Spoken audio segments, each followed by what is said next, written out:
சோகமாக இருக்கிற அண்ணா, எனக்கு பயங்கர ஃபீலிங்காக இருக்குது, எனக்கு வலியாக இருக்குது, வேதனையாக இருக்குது, இதுக்கு என்ன காரணம்னு கேட்டேன்னா, வலி, வேதனை, சோகம், குழப்பம், இது எல்லாத்துக்கும் மம்மி யாருன்னு கேட்டால் உன்னோட ஜெயிக்கணுன்ற அந்த எண்ணம்.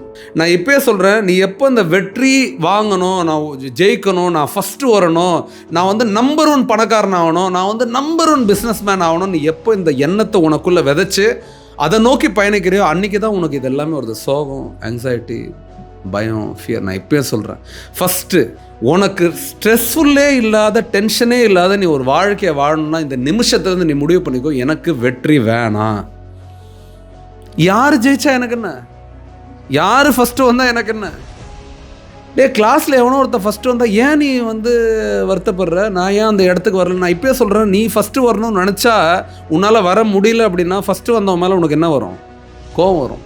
இந்த நிமிஷத்துலேருந்து ஒரு பணம் சம்பாதிக்கிறேன், நான் டாப் வரணும்னு நினைக்கிறேன், இன்னொருத்தர் வேறு எவனாவது ஒருத்தர் ஃபஸ்ட்டு வந்துட்டான்னு உனக்கு என்ன வரும்? அவன் மேலே பொறாமல் வரும்.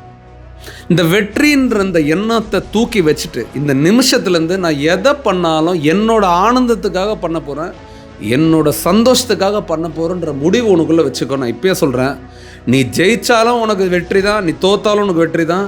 ஏன்னா you will have the state of mind to take the next step very happily and strongly. Because instead of the thought, வெற்றின்ற எண்ணத்துக்கு பதிலாக உனக்குள்ளே என்ன எண்ணம் வந்துருச்சு?